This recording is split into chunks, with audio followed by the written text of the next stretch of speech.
کسے خبر تھی کہ غالب مرحوم کے بعد ہندوستان میں پھر کوئی ایسا شخص پیدا ہوگا جو اردو شاعری کے جسم میں ایک نئی روح پھونک دے گا، اور جس کی بدولت غالب کا بے نظیر تخیل اور نرالا انداز بیان پھر وجود میں آئیں گے اور ادب اردو کے فروغ کا باعث ہوں گے۔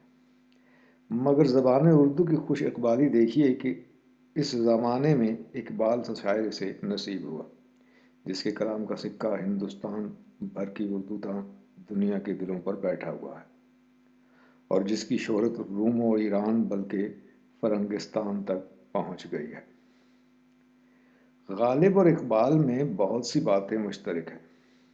اگر میں تناسخ کا قائل ہوتا تو ضرور کہتا کہ مرزا اسد اللہ خان غالب کو اردو اور فارسی کی شاعری سے جو عشق تھا، اس نے ان کی روح کو عدم میں جا کر بھی چین نہ لینے دیا اور مجبور کیا کہ وہ پھر کسی جسد خاکی میں جلوہ افروز ہو کر شاعری کی چمن کی آبیاری کرے، اور اس نے پنجاب کے ایک گوشہ میں جسے سیالکوٹ کہتے ہیں دوبارہ جنم لیا اور محمد اقبال نام پایا۔ جب شیخ محمد اقبال کے والد بزرگواروں کی پیاری ماں ان کا نام تجویز کر رہے ہوں گے تو قبول دعا کا وقت ہوگا، اور ان کا دیا ہوا نام اپنے پورے معنوں میں صحیح ثابت ہوا، اور ان کا اقبال مند بیٹا ہندوستان میں تحصیل علم سے فارغ ہو کر انگلستان پہنچا۔ وہاں کیمبرج میں کامیابی سے وقت ختم کر کے جرمنی گیا اور علمی دنیا کے اعلیٰ مدارج طے کر کے واپس آیا۔ شیخ محمد اقبال نے یورپ کے قیام کے زمانے میں بہت سی فارسی کتابوں کا مطالعہ کیا، اور اس مطالعہ کا خلاصہ ایک محققانہ کتاب کی صورت میں شائع کیا، جسے فلسفہ ایران کی مختصر تاریخ کہنا چاہیے۔ اسی کتاب کو دیکھ کر جرمنی والوں نے شیخ محمد اقبال کو ڈاکٹر کا علمی درجہ دیا۔ سرکار انگریزی کو، جس کے پاس مشرقی زبانوں اور علوم کی نسبت براہ راست اطلاع کے ذرائع کافی نہیں، جب ایک عرصہ کے بعد معلوم ہوا کہ ڈاکٹر صاحب کی شاعری نے عالمگیر شہرت پیدا کر لی ہے، تو اس نے بھی ازراہ قدردانی سر کا ممتاز خطاب انہیں عطا کیا۔ اب وہ ڈاکٹر سر محمد اقبال کے نام سے مشہور ہیں، لیکن ان کا نام جس میں یہ لطف خدا داد ہے کہ نام کا نام ہے اور تخلص کا تخلص، ان کی ڈاکٹری اور سری سے زیادہ مشہور اور مقبول ہے۔ سیالکوٹ میں ایک کالج ہے جس میں علماء سلف کی یادگار اور ان کے نقش قدم پر چلنے والے ایک بزرگ مولوی سید میر حسن صاحب علوم مشرقی کا درس دیتے ہیں۔ حال ہی میں انہیں گورنمنٹ سے خطاب شمس العلماء بھی ملا ہے۔ ان کی تعلیم کا یہ خاصہ ہے کہ جو کوئی ان سے فارسی یا عربی سیکھے، اس کی طبیعت میں زبان کا صحیح مذاق پیدا کر دیتے ہیں۔ اقبال کو بھی اپنے ابتدائی عمر میں مولوی سید میر حسن صاحب استاد ملا۔ طبیعت میں علم و ادب سے مناسبت قدرتی طور پر موجود تھی۔ فارسی اور عربی کی تحصیل مولوی صاحب موصوف سے کی، سونے پہ سہاگا ہو گیا۔ ابھی اسکول میں ہی پڑھتے تھے کہ کلام موزوں زبان سے نکلنے لگا۔ پنجاب میں اردو کا رواج اس قدر ہو گیا تھا کہ ہر شہر میں زبان دانی اور شعر و شاعری کا چرچا کم و بیش موجود تھا۔ سیالکوٹ میں بھی شیخ محمد اقبال کی طالب علمی کے دنوں میں ایک چھوٹا سا مشاعرہ ہوتا تھا۔ اس کے لیے اقبال نے کبھی کبھی غزل لکھنی شروع کر دی۔ شعرائے اردو میں ان دنوں نواب مرزا خان صاحب داغ دہلوی کا بہت شہرہ تھا، اور نظام دکن کا استاد ہونے سے ان کی شہرت اور بھی بڑھ گئی تھی۔ لوگ جو ان کے پاس جا نہیں سکتے تھے، خط و کتابت کے ذریعہ دور ہی سے ان سے شاگردی کی نسبت پیدا کرتے تھے۔ غزلیں ڈاک میں ان کے پاس جاتی تھیں اور وہ اصلاح کے بعد واپس بھیجتے تھے۔ پچھلے زمانہ میں جب ڈاک کا یہ انتظام نہ تھا، کسی شاعر کو اتنے شاگرد کیسے میسر آ سکتے تھے؟ اب اس سہولت کی وجہ سے یہ حال تھا کہ سینکڑوں آدمی ان سے غائبانہ تلمذ رکھتے تھے، اور انہیں اس کام کے لیے ایک عملہ اور محکمہ رکھنا پڑتا تھا۔ شیخ محمد اقبال نے بھی انہیں خط لکھا اور چند غزلیں اصلاح کے لیے بھیجی۔ اس طرح اقبال کو اردو زبان دانی کے لیے بھی ایسے استاد سے نسبت پیدا ہوئی جو اپنے وقت میں زبان کی خوبی کے لحاظ سے فن غزل میں یکتا سمجھا جاتا تھا۔ گو اس ابتدائی غزل گوئی میں وہ باتیں تو موجود نہ تھیں جن سے بعد ازاں کلام اقبال نے شہرت پائی، مگر جناب داغ پہچان گئے کہ پنجاب کے ایک دور استادہ ضلع کا یہ طالب علم کوئی معمولی غزل گو نہیں۔ انہوں نے جلد ہی کہہ دیا کہ کلام میں اصلاح کی گنجائش بہت کم ہے، اور یہ سلسلہ تلمذ کا بہت دیر قائم نہیں رہا۔ البتہ اس کی یاد دونوں طرف رہ گئی۔ داغ کا نام اردو شاعری میں ایسا پایا رکھتا ہے کہ اقبال کے دل میں داغ سے اس مختصر اور غائبانہ تعلق کی بھی قدر ہے، اور اقبال نے داغ کی زندگی میں ہی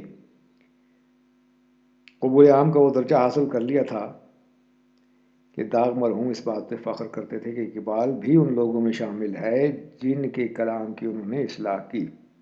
مجھے خود دکن میں ان سے ملنے کا اتفاق ہوا اور میں نے خود ایسے فخریہ کلمات ان کی زبان سے سنے۔ سیالکوٹ کے کالج میں ایف اے کے درجہ تک تعلیم تھی۔ بی اے کے لیے شیخ محمد اقبال کو لاہور آنا پڑا۔ انہیں علم فلسفہ کی تحصیل کا شوق تھا اور انہیں لاہور کے اساتذہ میں ایک نہایت شفیق استاد ملا جس نے فلسفہ کے ساتھ ان کی مناسبت دے کر انہیں خاص توجہ سے پڑھانا شروع کیا۔ پروفیسر آرنلڈ صاحب، جو اب سر ٹامس آرنلڈ ہو گئے ہیں اور انگلستان میں مقیم ہیں، غیر معمولی قابلیت کی شخص ہے۔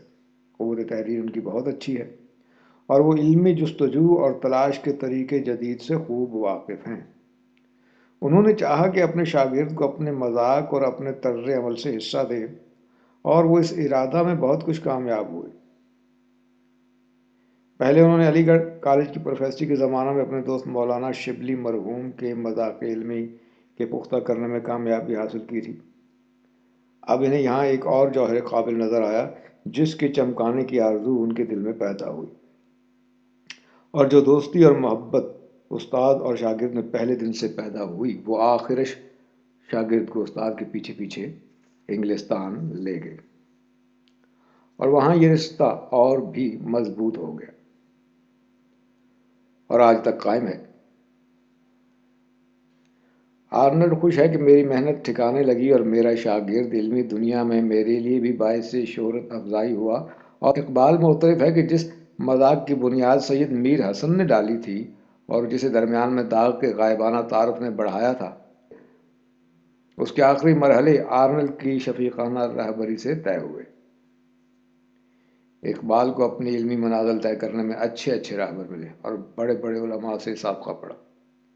ان لوگوں میں کیمبرج یونیورسٹی کے ڈاکٹر میک ٹیگریٹ، براؤن نکلسن اور سارلی قابل ذکر ہیں۔ پروفیسر نکلسن تو ہمارے شکریہ کے خاص طور پر مستحق ہیں، کیونکہ انہوں نے اقبال کی مشہور فارسی نظم اسرار خودی کا انگریزی ترجمہ کر کے اور اس پر دیباچہ اور حواشی لکھ کر یورپ اور امریکہ کو اقبال سے روشناس کیا۔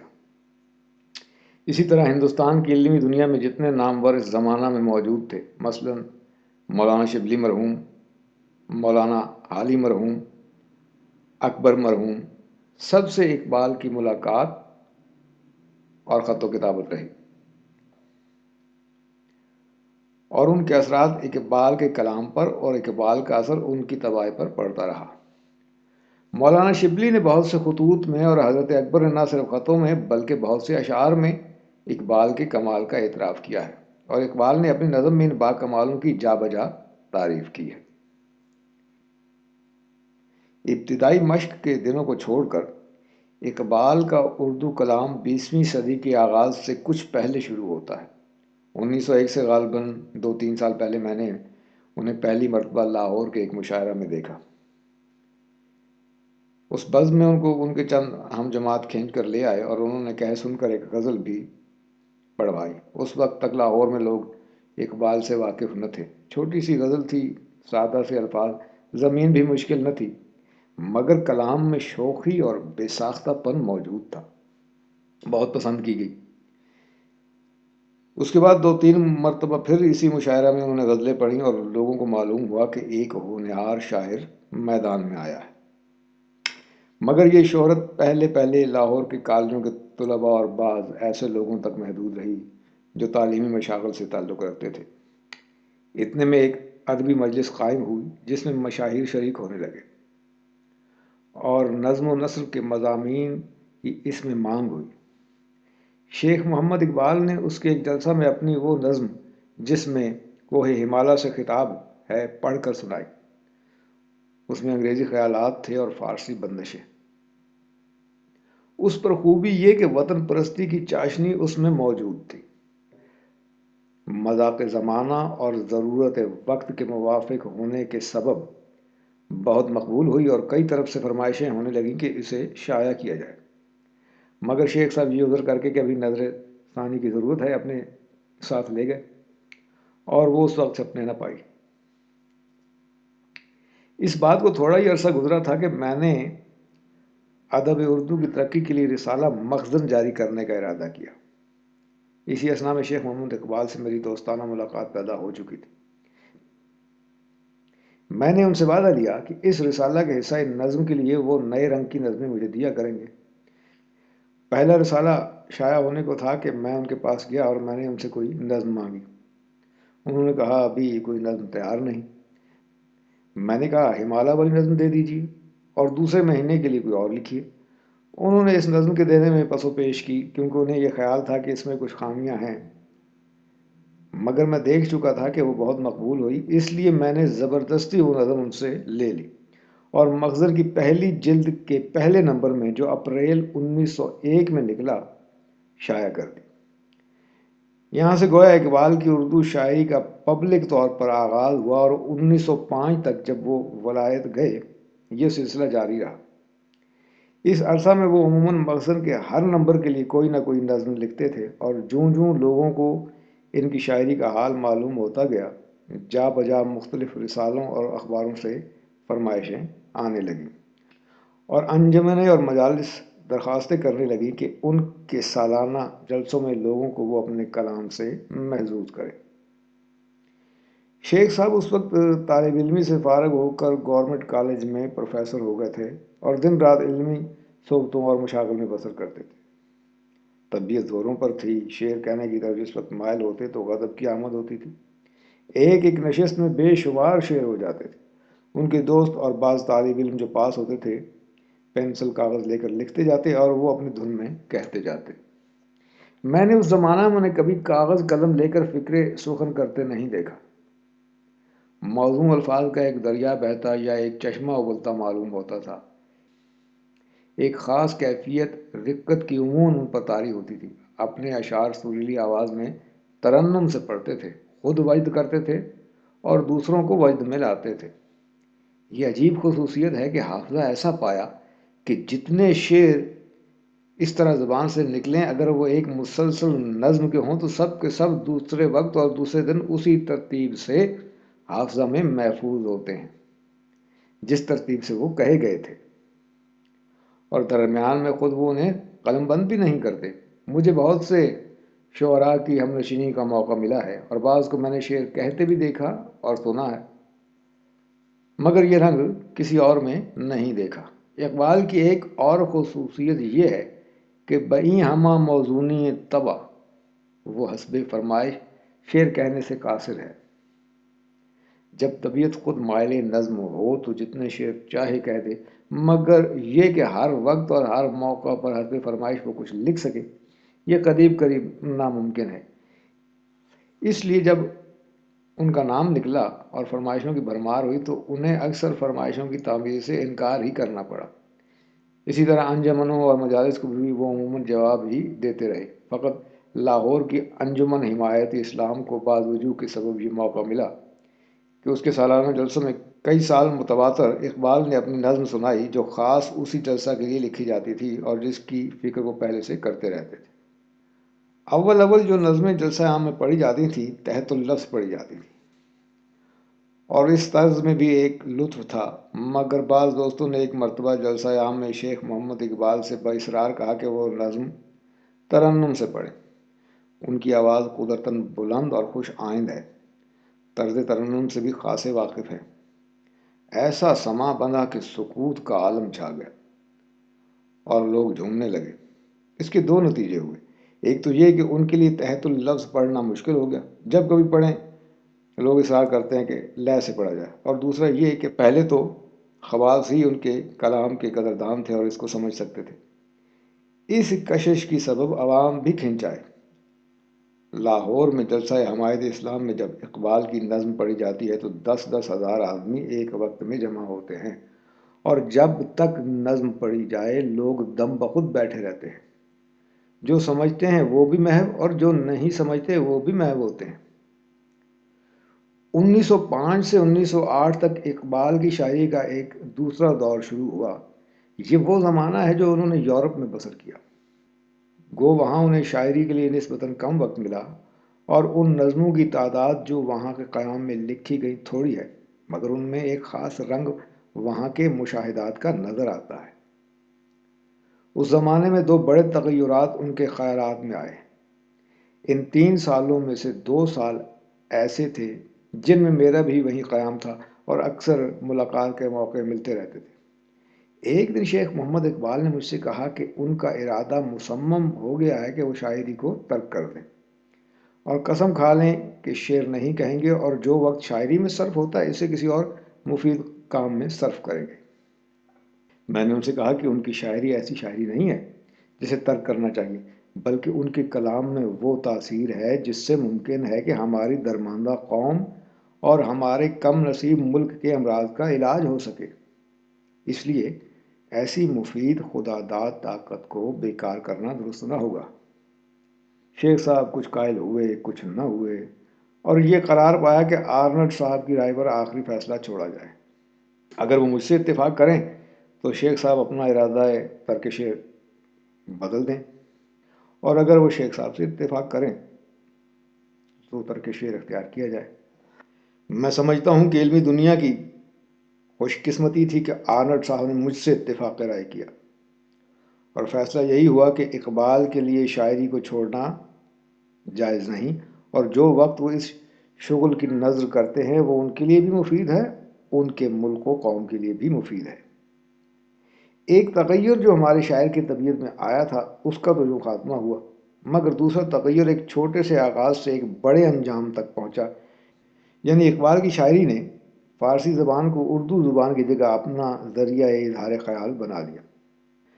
فارسی میں شعر کہنے کی رغبت اقبال کی طبیعت میں کئی اسباب سے پیدا ہوئی ہوگی، اور میں سمجھتا ہوں کہ انہوں نے اپنی کتاب حالات تصوف کے متعلق لکھنے کے لیے جو کتب بینی کی اس کو بھی ضرور اس تغیر مذاق میں دخل ہوگا۔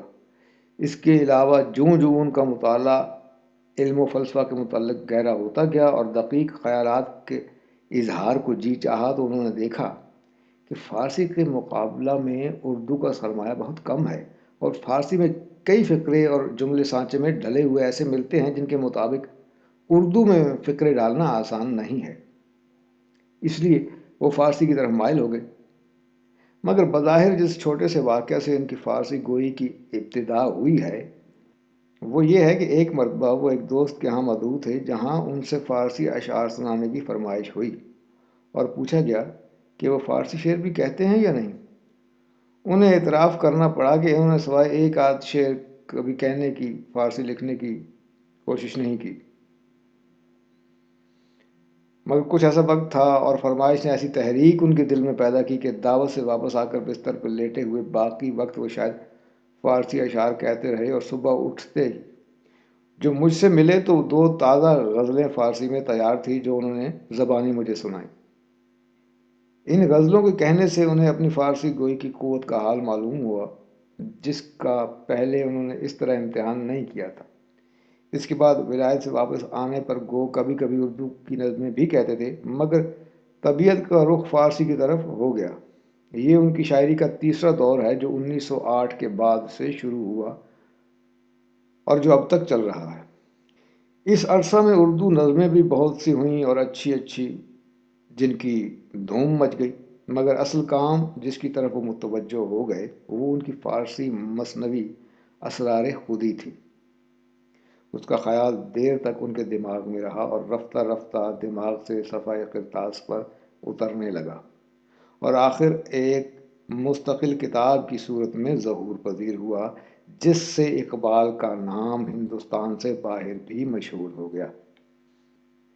فارسی میں اقبال کے قلم سے 3 کتابیں اس وقت تک نکلی ہیں: اسرار خودی، رموز بے خودی اور پیام مشرق، ایک سے ایک بہتر۔ پہلی کتاب سے دوسری میں زبان زیادہ سادہ اور عام فہم ہو گئی ہے، اور تیسری دوسری سے زیادہ سلیس ہے۔ جو لوگ اقبال کے اردو کلام کے دلدادہ ہیں وہ فارسی نظموں کو دیکھ کر مایوس ہوئے ہوں گے، مگر انہیں یاد رکھنا چاہیے کہ فارسی نے وہ کام کیا جو اردو سے نہیں ہو سکتا تھا۔ تمام اسلامی دنیا میں جہاں فارسی کم و بیش متداول ہے، اقبال کا کلام اس ذریعے سے پہنچ گیا، اور اس میں ایسے خیالات تھے جن کی ایسی وسیع اشاعت ضروری تھی، اور اسی وسیلے سے یورپ اور امریکہ والوں کو ہمارے ایسے قابل قدر مصنف کا حال معلوم ہوا۔ پیام مشرق میں ہمارے مصنف نے یورپ کے ایک نہایت بلند پایہ شاعر گوئٹے کے سلام مغرب کا جواب لکھا ہے، اور اس میں نہایت حکیمانہ خیالات کا اظہار بہت خوبصورتی سے کیا گیا ہے۔ اس کے اشعار میں بعض بڑے بڑے عقدے حل ہوئے ہیں جو پہلے آسان طریق سے بیان نہیں ہوئے تھے۔ مدت سے بعد رسائل اور اخبارات میں ڈاکٹر محمد اقبال کو ترجمان حقیقت کے لقب سے یاد کیا جاتا ہے، اور ان کتابوں کے خاص خاص اشعار سے یہ ثابت ہے کہ وہ اس لقب سے ملقب ہونے کے مستحق ہیں، اور جس کسی نے یہ لقب ان کے لیے پہلے وضع کیا ہے اس نے کوئی مبالغہ نہیں کیا۔ فارسی گوئی کا ایک اثر اقبال کے اردو کلام پر یہ ہوا ہے کہ جو نظمیں اردو میں دور سوم میں لکھی گئی ہیں ان میں سے اکثر میں فارسی ترکیبیں اور فارسی بندشیں پہلے سے بھی زیادہ ہیں، اور بعض جگہ فارسی اشعار پر تضمین کی گئی ہے۔ گویا یہ معلوم ہوتا ہے کہ اشہب قلم جو فارسی کے میدان میں گامزن ہے، اس کی بات کسی قدر تکلف کے ساتھ اردو کی طرف موڑی جا رہی ہے۔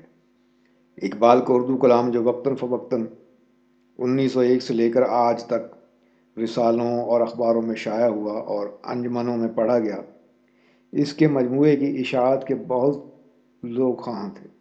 ڈاکٹر صاحب کے احباب بارہا تقاضا کرتے تھے کہ اردو کلام کا مجموعہ شائع کیا جائے، مگر کئی وجوہات سے آج تک مجموعہ اردو شائع نہیں ہو سکتا۔ خدا کا شکر ہے کہ آخر اب شائقین کرام اردو کی یہ دیرینہ آرزو بھر آئی، اور اقبال کی اردو نظموں کا مجموعہ شائع ہوتا ہے جو 292 صفحوں پر مشتمل ہے اور 3 حصوں پر منقسم ہے۔ حصہ اول میں 1905 تک کی نظمیں ہیں، حصہ دوم میں 1905 سے 1908 تک کی، اور حصہ سوم میں 1908 سے لے کر آج تک کا اردو کلام ہے۔ یہ دعویٰ سے کہا جا سکتا ہے کہ اردو میں آج تک کوئی ایسی کتاب اشعار کی موجود نہیں ہے جس میں خیالات کی یہ فراوانی ہو اور اس قدر مطالب و معانی یکجاں ہوں، اور کیوں نہ ہو۔